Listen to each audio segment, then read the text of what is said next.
welcome to this roundup.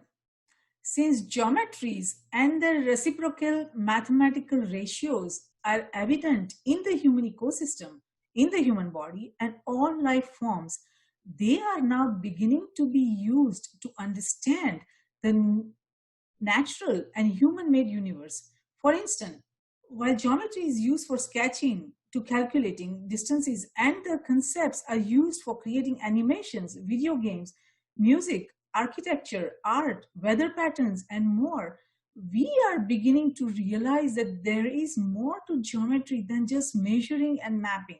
It is perhaps to be the language of the universe.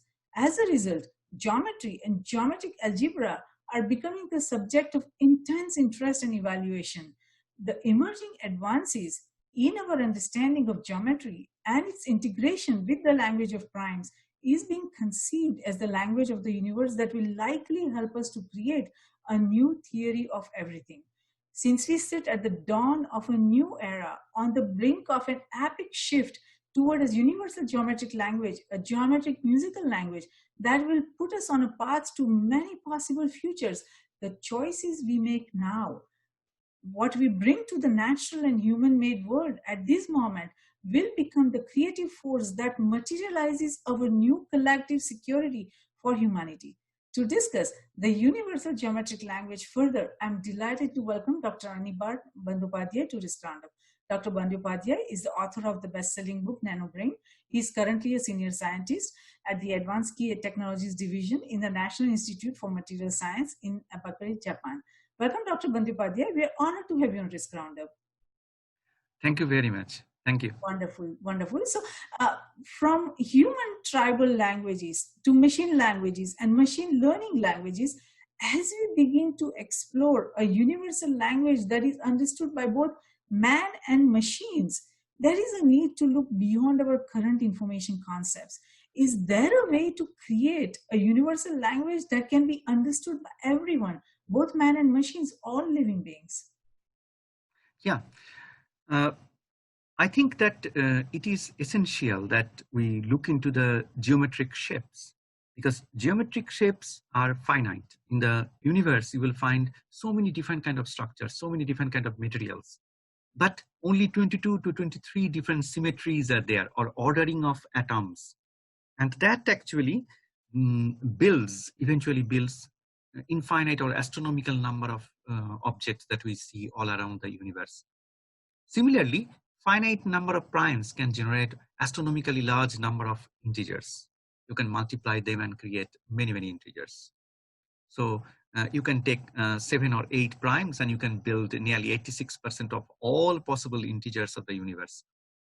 So few geometric shapes, triangle, square, pentagon, hexagon, straight line, circle, you can put them together and you can create all possible geometric shapes. So why geometry? So it is not us. We are not the first one to talk about the geometric language. Geometric language started as old as we can go in the history of human. And there are many researchers who try to find out that there is a similarity of the geometric shapes written by ancient tribals all across the globe. Those people who used to live in the cave, and then those people used to draw something. And slowly, we humans developed language, built sounds, but even in the sounds, you will find some similarities, like mother, ma, mata, matri. Everything relates to mother. Very different cultures, but word ma is used to tell about the creator. Or who creates us. So similarity was there. In 1952-53, Noam Chomsky, he did his Nobel Prize winning work just to tell that all the humans in the planet Earth actually speaks in one language. There is a similarity in the making of the words or similar words. So it has been there. What we did is while measuring proteins and other materials extracted from the brain, when we try to understand the natural oscillations or vibrations, then we found that mm, they are choosing vibrational frequencies in a group that looks like a geometric shape. That's how we went on looking at the frequency shifts all over the brain and the body, and then everywhere we could go. I mean, just like a madness. And then we started finding a few geometric shapes everywhere. Then we thought we could be, if I don't believe in God, delete God, and then if I consider myself as a machine, then definitely I'm interacting with the elementary molecules and then other parameters of my body with the geometric shapes. So definitely there would be a possibility to build bio-inspired machines of the future that operates with language that whose letters are actually triangles, square, pentagon, hexagon, not 0, 1 like binary bits. In case of binary bits, you consider that the universe is unfolding like a linear chain. But when you go to the geometric shapes, there is a major change in your outlook to the universe. And that is, you do not consider that the events are happening in a sequence. No, events are happening within and above. You go, there is an event. I took breakfast today morning, but that breakfast today morning, if I split it up, you'll find some more events inside. Right? If I take one of them, you go inside and find more events. So it is a kind of a nesting of the events or happening in the universe. So I totally agree that we have been working for the last 15 years to build a machine language that is common to the plants, common to the virus. Now COVID virus is there. To the virus, they also have a language by which they are evolving collectively all over the world, and interacting, and then they can outsmart our immunity system. So they have a language. We have to get into the understanding of those natural languages in the planet, in the galaxies, and that language would let us start creating another industrial revolution. And now today you are taking this interview in 2020, but 2100 people will talk about completely different kind of phenomenon. Just like 1900 to 1945, those 40 years, humans created information theory of 0101 bits, how the information is organized in nature. And that created the incredible civilization where you and me talking together. In 2100 or 2120, 80 years or 100 years from now, humans will sit and say that the 20th century idea of information was changed. In the 21st century, we moved from bits to geometric shapes, and we created another industrial revolution which changed the mankind forever. When we can talk to the universe, and our machines also talk to us just like a living system. That is absolutely something that I am looking forward to, because the kind of intelligence we can get from not only machines but all the other living species and all other living beings, that would be amazing. For instance, I mean, as we see, ants have more information that they can provide us. There are many animals that they know how, when the earthquake is coming, or when some weather is going to get bad.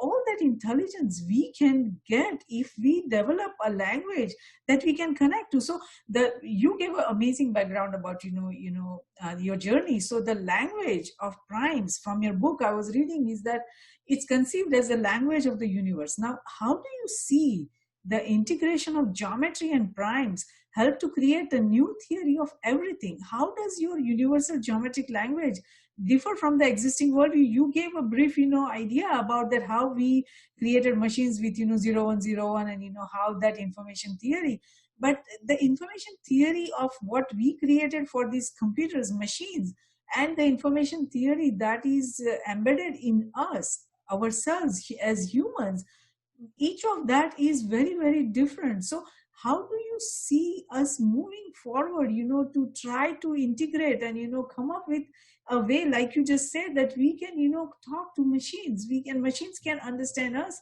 and we can create this universal language.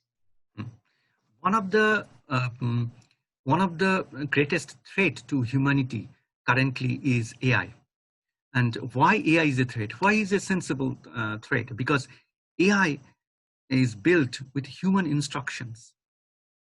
And if we want to get an answer to your query, we have to go back to John Archibald Wheeler, J.A. Wheeler, who was the PhD supervisor of Richard Feynman. And in the 1950s, 1960s, 1970s, he wrote fantastic articles, each from bit. How when we created old information theory, then what we did is we looked at the universe, we saw the events, we conceptualized it with our own perception, with our own ideas, feelings, and then we used to convert it in a linear set of events. If this happens, then that, then that, then that, then that, and then the outcome would come. That was purely my speculation. Then what do? I create a mathematical structure, and then I predict something would happen. I try to fit it with the output, and then I build, okay, this is happening in the universe. So this was the approach where I create it, the perception, the actual knowledge from my perception, the bits that I'm collecting from nature. And when I do it, I build a scientific model, and then other person follow my way of looking at the universe. Note this, my way of looking at the universe. And then when he looks in my way, then he finds that the things that I observed actually fits, so it is right. So B person A, I am A, B comes and say Anirban is right. And then C comes and say, yes, it is right. But everybody is following my way of looking at nature. So it is a political supportive program rather than going to nature and look at it in the way it has happened. Yes, but see, that's the thing, Anirban, that you made an excellent point, that when people look at your way, then they find similar results. But here, how many billions of people are there in the universe right now? And each one of us has our own way of looking at the data. Even though the data is the same, all of us look at it in a different way. All of us reach the conclusion in a different way. And universe has so many different form of information signals from all living and non-living at this point, and we have no idea how they are all connected to each other. And each one, even just the human beings, we have no idea how everyone analyzes information. So imagine that all living and non-living signals are connected. Is it possible to build a protocol to map intricately connected signals, both living and non-living, of varying wide ranges of time scales in a singular architecture of time? Because, for instance, we have a lot of advances made in the field of AI. We have a lot of advances made in the field of biosensors and Internet of Things. In spite of that, we still could not figure out when the outbreak is going to emerge, this COVID-19 virus, coronavirus. We could not figure out when the outbreak was going to happen, and we could not figure out how big it was going to happen. So what the point that you made, that we look at very limited information, a single set of information, and we are not looking at all different kind of information that are embedded, as I read in your book, that even within an information there is so much information embedded. So we are not looking at all these properly. So you are absolutely right. So how can we move forward and create these protocols so that we can solve all these big problems coming to us? Yeah. So big data problem, why big data is a problem? Because big data doesn't have to be a very big size, It could be a very small data. It could be 30 kilobytes of data. And that could be a big data. Why? Because if 30 kilobytes of data is changing rapidly, fraction of a second, you don't have time to find out and build a model. So why big data is a huge problem in 21st century? Because of the information theory. It's an elephant. It's a massive giant we created because of our because of our basic understanding, the way we created information theory from 1901 to 1945. What we said, everything is happening linearly. So first, whatever is happening, give me everything. I will make it a linear chain. I will find a logic if then, and then I will do it. This is the practice that has created this huge giant. And also, not only this problem, there are many problems. Like virus, they are interacting with us, they were living with us. 40,000 different viruses are there, just like coronavirus, with the animals, and they are waiting in line to get connected with you, learning your methodology, and they are waiting to come. One person has succeeded, one virus has succeeded. That doesn't mean that is the end of everything. That is the beginning for the last 39,999 to enter into this domain. So they have, definitely they have a language. What is the problem? Problem is, suppose you have 8 points, 8 bits.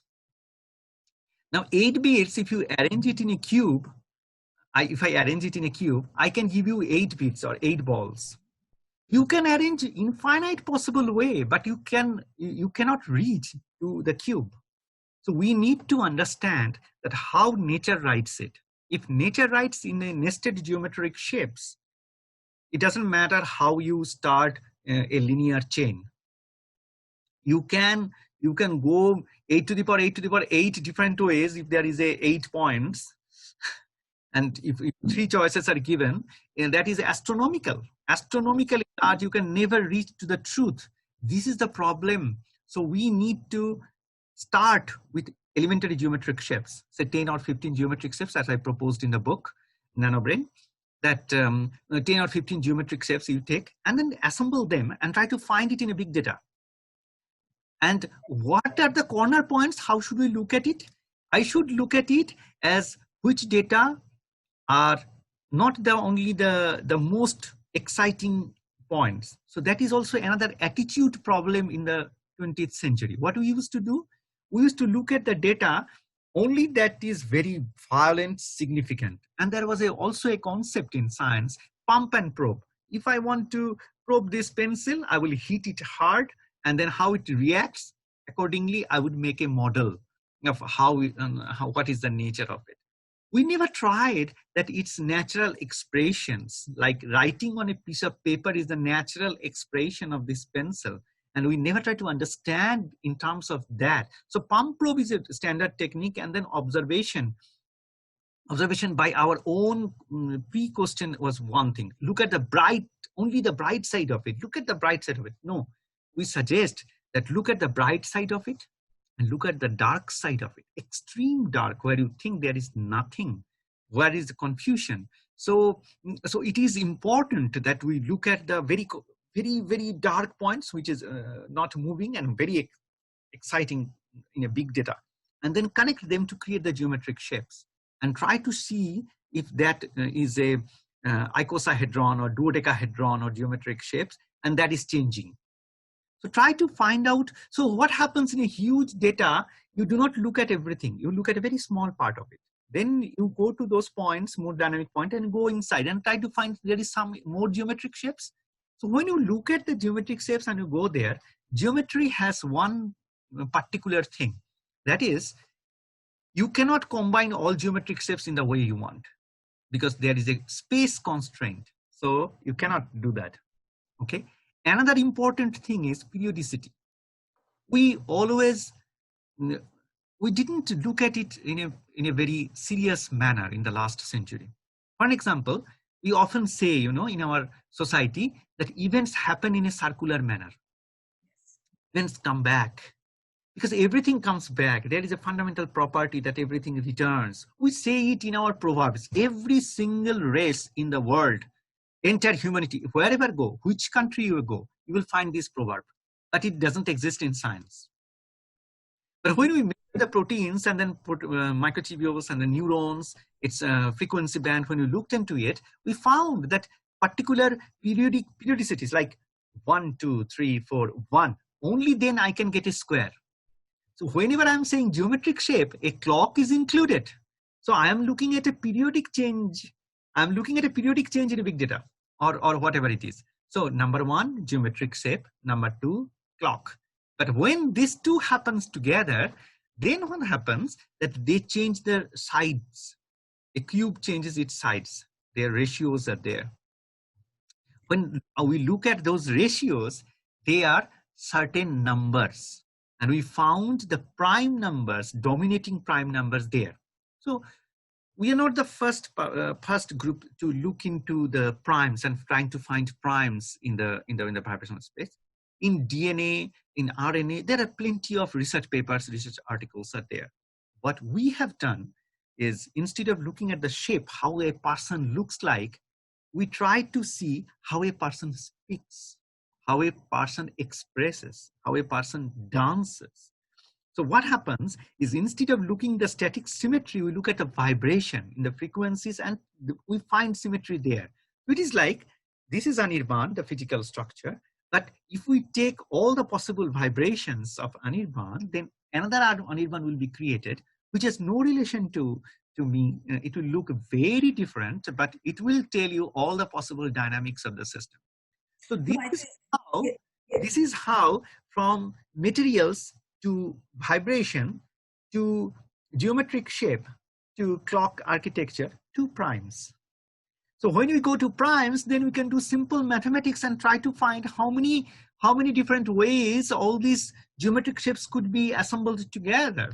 And that is actually the temple-like architecture that we have created. We call it the core structure of the universe. Because when you create a mathematical structure is biasless. One of the biggest security threat of the humanity is the bias in the artificial intelligence. The bias, the human bias that is there. You are talking in Facebook, in Google, in many social media, but you don't know how many ways you are being analyzed, how many ways your data is being taken and used in favor and in against of you. So all these things are happening because AI, there is a bias. But when you enter into the world of geometric shapes and something, you can store your data in a way that nobody can understand, because it is a pattern of primes. So it is not a fractal. So when you see pattern of primes, new and new patterns are generating. So if you look at the cover page of our book, Nanobrain book, you will find, you just give a closer look, you will find never it repeats, but it's a beautiful pattern. Whenever I tell you, is it beautiful? You will say, yes, it is beautiful. I think every single humanity, if you ask, they will say our cover page architecture is beautiful. But they will not be able to say why.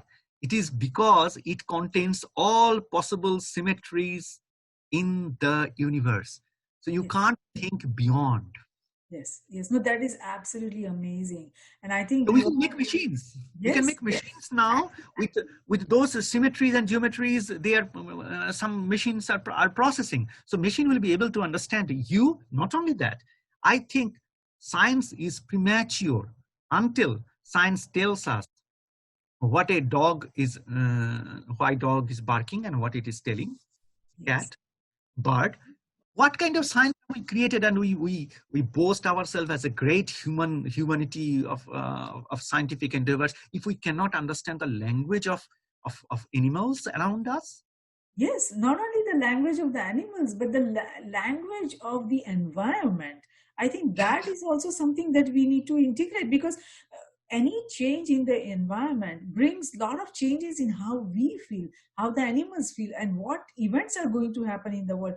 For instance, everybody's concerned about climate change. So whatever is happening in climate, that also, is an important variable. It's an important event that has to be incorporated in how the events are going to unfold in the universe. So what is happening in the human ecosystem, that is cyberspace that we have created, cyberspace, aquaspace, geospace, space, and even many spaces that we don't know yet, all that information we need to incorporate, and there is a lot that we don't know. So if we create a language that automatically accesses all that information from the universe, from the environment, from all the species, then we have much clearer picture of what events are going to happen. And for the future of the humanity, to protect our species, it is very important that we develop that language. It is very important that we have a machine, we have a methodology, we have tools that can give us that information, so we can prepare for what is coming our way, and we can protect our species. So how do we transition from the current information theory to this, the information theory that you are developing, you have developed? And I think you are calling it fractal information theory, I believe. A fractal information theory. Yes. So can you explain the significance of these fractal mechanics as we try to explore the universe beyond ours? Because we are now also on our journey to explore, all different, planets, from Mars to, we are trying to do asteroid mining, and we are trying to even go to other universes. So what is required? How do we prepare, and what is the significance from your perspective of the fractal mechanics as we try to explore the universe beyond ours? Yeah. So your question has two parts. I will answer it in two parts. The first part of your question is that the climate threat, and then the different kind of security threats that we have. So what is the product that we are offering? We are offering that, suppose whole world climate, you have many, many different cycles of weather, cycles of cloud, cycles of living systems. For an example, the giant whales, they make nearly North Pole to South Pole, this kind of periodic loops over the years. The giant corals, massive life forms, they are growing. They have a very long duration time cycle, is a very clock. What we are suggesting, look at any big data, any data that you do not understand, build a nested clock architecture. One clock here, another clock is connected little bit, little overlap, and then get it here. So just like our body, our skin gets changed in 11 days. So it's a 11-day clock. And then we have the epithelium cells in our stomach inside 3 days. So it's a 3-day small circle. Heart cells, 120 years, 130 years to replace all the cells. So 120 years, giant circle, okay? And then on the top of that perimeter, you put 11-day cycle, and 3 months, you get your blood cycle. You get a big blood cycle. How do we put those cycles? So we need to take a big sphere, we call it fate sphere, and you put different circles over there and create a 3D architecture. So that tells you how your health system would be. So in the future, we envision in 2100, some doctors have put sensors all over your body, and then looking at the nested clock architecture, spheres all over the. In my YouTube channel, I have put a video. So these kind of spheres, clock spheres are there. And then said, okay, this clock is missing and this clock is missing. So it doesn't seem to be working properly.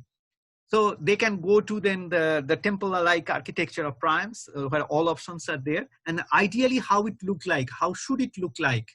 Then it will recommend, okay, you need to change that kind of clock there, which is being having a problem, and then you should. So doctor will give you prescription for something very different kind of vibrations, and then electromagnetic waves, and then some chemicals also to feed, and then it would try to regenerate those clocks. Even though you can have a clock here, and then holographic projection of your total health system, and then this clock is missing, architecture is missing, and then you get the kind of thing. Similarly, you can create similar nested clock architecture, which is a fundamental to FIT, or fractal information theory we call it, which we proposed in 2014, and then now in this book we have summarized. So there also, for the climate, you can create this kind of clock architectures. It is not a singular effort. No lab single-handedly cannot do it. We need to start a global initiative. But I think time has come to start a global initiative to build humans nested clock architectures, viruses nested clock architectures. So all these viruses, they are going in a loop. They're optimizing their geometric shapes or other things in a loop. And then when it will come, what is the prediction of this system? Because all possible symmetries are included in the temple-like architectures for the geometric shapes. So where it is going, how many ways it can go, with 86% accuracy, we can tell. With 86% accuracy is a huge accuracy. And we can tell that this is going to happen after these years, and that is going to happen over the years. So climate change, the ocean clocks, the internet clocks, the way the internet information theories are coming, and then small waves, which is supposed to be a simple phenomenon, a simple song in South Korea, becomes a worldwide sensation. Yes. So little things, how it builds up a massive player in the whole ecosystem. You can visualize and you can understand its intelligence. For an example, the whole galaxy system, how different clocks are together, nested. So the science of it is, we explain it with fractal mechanics. Why do we say fractal mechanics? Fractal is a fuzzy word. I mean, we should not be calling it fractal, because in the pattern of primes, you will find new patterns are emerging, but no patterns do not disappear. Once a pattern appears, it remains there. So you'll find that you feel like it's a fractal because pattern is repeating, but new patterns are also being born and then superimposed on the previous pattern. So you start with one pattern, then two patterns, then three patterns, and it goes on and on and on and on. With every single new prime, you get a new pattern born in the universe, and then it goes on replicating. So what happens is, eventually at the end of the day, you build up a system where you need to look at, say, I look at one system here. I go inside and find more system. I go inside, find more system. What happened in the last 20th century is that whenever there is a singularity, whenever there is a dark region, avoid it, bypass it. If there is a singularity, something undefined, you go nearby what you know, you jump. So that's called bridging. Even in quantum mechanics, suppose what is the, these are two matters, and there is an empty space in between. What is there? People have not been able to solve this problem. Okay, so for which the renormalization theory was proposed by Richard Feynman in the 1930s, and he got the Nobel Prize. That okay, if you know these 2 points and you don't know what is in between, bridge it, make it one. Okay, so he told in his Nobel Prize winning lecture that we have bypassed the problem, we have not addressed it. Here what we are saying is that we have to be courageous, look inside the singularity and find more singularity points, and this could be another possible journey. And if we try to build a mechanics, always we need to make a mechanics. I have a ball, I am hitting it, how far it would go? If a wave function and probability distribution is fighting, then quantum mechanics. But if you have a universe inside a universe inside a universe inside a universe, then fractal mechanics. So is it like quantum? Yes, some of its property is like quantum, some of its property is like classical, some of its property will be very different. So basically, looking at the universes, when we consider an entire universe is event inside an event inside an event inside an event, or confusion inside a confusion inside a confusion inside a confusion. This like architecture of journey through singularity, then we need a associated mechanics to understand or build a scientific framework or mathematical model. Yes, I think you're absolutely right. We do need to move towards that, and this is the time for the global initiative, and I will do my very best to make sure that it is moving on that path, but in a language where information is an assembly of the geometric shapes. How do you see the future of technology? What current technology trends and initiatives you think will be, it will shape for our coming tomorrow? Okay, so there are many different kind of technologies that we are building just to convince several people of the world, and to initiate the excitement in the common people that look, we can see the events that are happening around us are actually organized in a very different way than we were told. Like our parents used to tell, go and try to in the exam hall, when you face a lot of questions, suddenly try to find out which one you know, and you try to answer those things, and then you try to go for tougher and tougher and tougher questions. That's a strategy for the fixed time period. That is a very good strategy for fixed time period exams. My mother used to tell, and everybody's parent used to tell in India when we grew up. That was a good thing. But when your times are in an intricate loop, then at that point of time, that is not a good strategy. So we look at the darkness or silent points or something like that.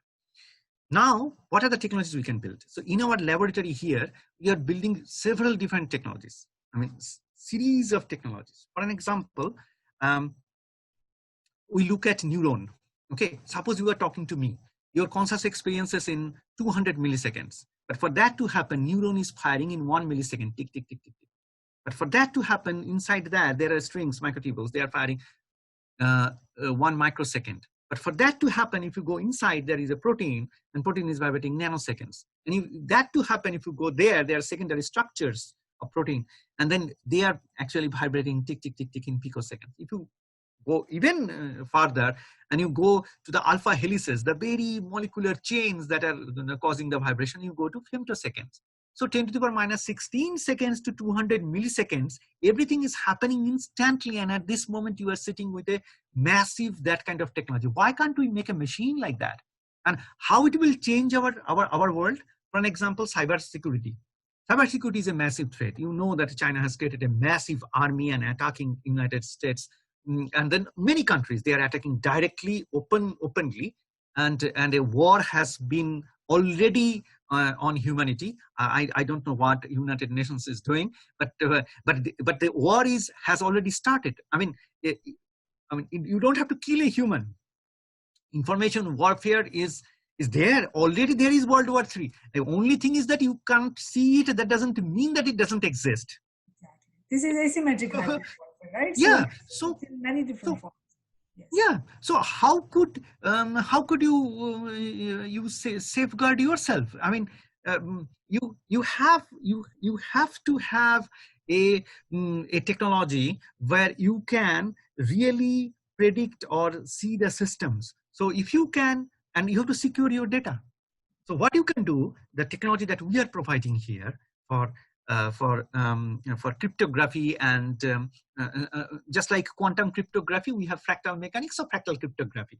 So what happens in the time domain in the 200 millisecond conscious experience, inside that microtubule, inside tubulin, and then go to secondary structure. So clock inside a clock, inside a clock, inside a clock, inside a clock. So where does the code hidden? Nowhere, but everywhere. Just like we say, where is your consciousness? It is not in any particular element. It's everywhere. It's nested all over. So, so what happens is we want to store data. We created an organic gel. So we start from atomic scale. Because my background is actually atomic science, atomic scale science. So putting molecules together and studying single molecule. So we start from the single molecular scale to the larger scale. And then inside these clocks, suppose I write a square or a dodecahedron in 12 different layers, 12 points are there. You will see linear. If you try to read the data using common technology, present day technology, you will find a chain. Always you will find a chain. So entire data set, when I will create a topology, nested geometric shapes. But if you try any existing instrument, any existing hardware, you will not be able to read it. So we have created like Fourier transform. Fourier got Nobel Prize for his Fourier transformation. So you see waveform, you convert it into a single frequency peak. So that is the beauty of it. So you see a complex waveform transmission into a few peaks. But we are not looking into that like that. We see the shift of the waveforms and convert a nested geometric shape. So instead of peaks, we look at a geometric shape. So right from looking at the data, we need to build a completely different kind of sensors. We have built it. So creating wide ranges of sensors that can get the time crystal. I should explain time crystal a bit. Otherwise, it's becoming very difficult to explain. So time crystal was a concept that came in the 1960s. You know why? To explain the intelligence of virus, because virus is made of only few protein molecules, and how could it outsmarts your entire body's very, very complexly built immunity systems? How could it do? So that actually prompted thinkers to think about it. And for 30, 40 years, they thought about it. Suddenly the field disappeared totally from the planet. Until 2012, Frank Wilczek from MIT, he again popularized it. Of course, many people claim that he created it in the media itself, but I think that is kind of an insult to 40 years long effort of many scientists who actually came up with the time crystal concept. So time crystal concept has a clock, it's a sphere, and there is a clock. So it's a clock like periodic systems that naturally operating and coming back to its form. That is actually causing the intelligence. It was said for 40 years. What new we have added to it? Not only one clock, how can you put many clocks? So we call it universal time crystal. So universal time crystal is the nested clock architecture that I have been explaining since the start of our interview. So that we want to create for every single thing.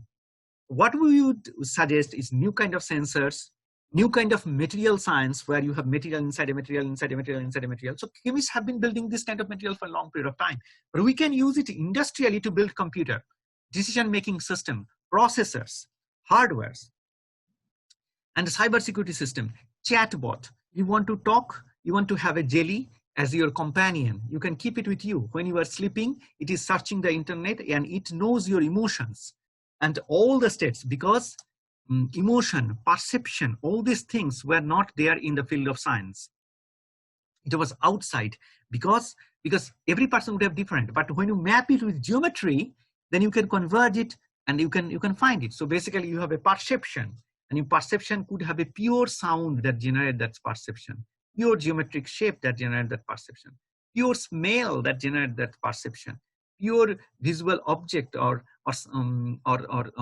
you can create a new language, even a very unique language using which I will make a tattoo sound, and you will be able to feel the thing that I want you to feel. I will draw some random object and I will pump it to you. I will give it to you. You will look at it and you will say, I feel like this. It is already there. How? For an example, circle means love. Square always means something very strong. If I keep a straight line like this, you feel like sleepy or something comfortable. But if I put a straight line like this vertically, you feel a little unstable or something like that, because your mind goes over there. So different smells have different reactions. If you see a bright orange color, you will follow always excited. If you see green or deep blue, you feel like smooth or something like that. And ash color or brown mixture, if I give you, you feel threatened or fearful or something. So pure color with perception. So perception will have elements, and that is key for universal language, any universal language. And when you change the language, you make machines. So in our lab, we make many jellies. We call it brain jelly. Why? Because the jellies absorb your information, big data, and our sensors convert it into geometric shapes. And those geometric shapes are there, they are arranged, and then we predict what is going to happen. So you can make a personal jelly for everyone, right? Yes. No. Even if we make a common jelly, as soon as it starts interacting with you, it also gets changed. That's why we can create a security, because continuously it will change. The person who operates with it will be able to recognize the incredible features that the jelly has. And that's why other people cannot steal it. Yes, so they cannot steal it, they cannot hack it, and they cannot manipulate it. That is more important, because right now we see so much manipulation of data happening, right? So yes, that's important. Is absolutely amazing. So it opens up many new fields. It opens up many new, possibilities and many new innovations that we can build on. And the point that you made about decision making, I think it's absolutely amazing that we will be able to change that, because as you see, decision making right now is very subjective, very biased, and there is no perfect way of taking decisions, and that is why we are seeing so many inefficiencies all across nations, in all across different industries and sectors, even in politics, and where the decision making needs to be very sound and objective and effective. We are seeing a lot of challenges there. So how do you see the new world of decision making being born by simply changing from the side-by-side assembly of events to the within and above worldview. How do you see that, going Yeah. further? Because I think decision making, if we can even change that, that Yeah. would be absolutely amazing. So how do you see us Yeah. going forward on that decision making process? So, so there are two aspects to it. One aspect is in the old information theory that is already existing in the world, on which we rely. We believe rejection. So just like Darwin's theorem that two life form fight, one wins, one disappears. And so that's the outlook, how we look at it. But we are suggesting a completely different view. We are also saying evolution, but we are saying all cooperative. So rejection of nothing. So in this information theory, you do not have ample number of choices. You reject plenty and you take one. So it does not happen. So because you need to build a geometric shape. Even those are dark points, very, very dark things which you're supposed to delete. Oh, ignore this. Those are noise. There is no noise in this information theorem because even those dark regions are part of the integral thing. So if anybody is making a decision, he is building a geometric architecture and you can evaluate that, see what you are doing, what is going to happen and why you have created it. And another thing, when we are making this universal language, we are making sure that the perception, human perception is properly given by particular sound. So we will ask, we will create we already created a language for the world. So if you speak with it or you interact with it, your proper message that you want to convey is delivered to the other human also. Because majority of the problems of this whole world is because of the misperceptions that are continuously being generated. The decision makers always make a decision. They say that they are right, so they say it, and you have to popularize it. You popularize it. So old information theory suggests anything that you propose, if you popularize it, if many people support that is right, then it becomes truth. But in our system, it has to fall into the phase prime metric, and it has to satisfy the pattern of primes that we have created, this temple-like architecture at the cover page of the book. If that is not satisfied, then it is not correct. That is so. I'm so glad. It doesn't matter how many people you get the support from. Yes, and that is so important. Had a huge support. Hitler had a huge support, but was he correct? I mean, he ran entire nation. Pol Pot, huge support. You see, you're right. And right now, as you see, whoever speaks the loudest, whoever makes the most noise, and whoever has the most, people supporting that, they think that they can change the, decision making process, or they can change the narrative, or they can change the way the world is moving. So all that, if we can change that, then we take away the power of control or power of manipulation from people who are able to manipulate, who have a lot of people, who have a lot of money, who have a lot of, ways they can manipulate the media. We can take away the power from that, and we can, I would not say we want to take away the power. What we want to say is that we provide a neutral way of looking. Yes. That is purely mathematical. Nobody can question. Exactly. So we provide a bias of particular person. Yes. So we provide a better alternative. So that itself, will take away the power of, the mass manipulation that is going on. Especially in the cyberspace, we see so much misinformation, so much disinformation, and manipulation happening. So if we can take that away by providing this tool, the objectivity of that, and new different approach, that would be absolutely amazing. So I think Anirban, there are plenty of new amazing industries that can emerge. I believe that this could trigger the next industrial revolution, what you have uncovered. I think you have absolutely done a fantastic job in what you have put together. The book is amazing. I've read that, and I think I congratulate you and for doing such a great work, and for publishing the Nanobrain. Your years of research is going to ensure that the future of the humanity is protected and secured. So I think you have done a great job, and thank you for that. You have done a great service to humanity. So having said that, what would you like to tell our global viewers and listeners about your book, where they can purchase that, and any of your new initiative? If you are working on something else other than Nanobrain, then if you would like to share that. Yeah, so basically I'm trying to create cartoons, very popular pictures and music and language, because I want that that everybody in the world speaks in a new invented language where there is no misunderstanding, because that the only way to build a world peace is properly conveying the information. Whenever information is your emotion dependent, and then popularity becomes the judge. But when your information is actually structured with the following the fundamental principles of the universe, and then you convey the right message. So I would like all the viewers to go to the YouTube channel, where every chapter's tutorial is there. So if they have the book, and then 3 chapters are free, they don't have to buy. They can go to the Amazon website, and they can turn the pages. So three chapters I think are free, and then there are 10 tutorials in YouTube videos, so that they can learn about it. And there are other experimental data we also upload. Because I'm an experimentalist, I love to do experiment and then see it.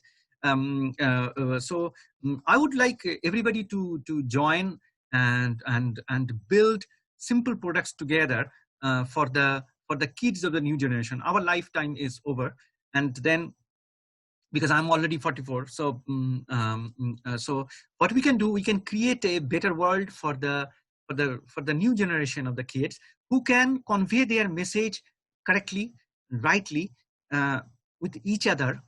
And then they can build a new world. We do not have to tell that follow this. That is always wrong. That we have seen in our phase prime metric. Patterns are emerging continuously. So newer patterns will come. So that generation would decide how the world would look like, what the world order would be.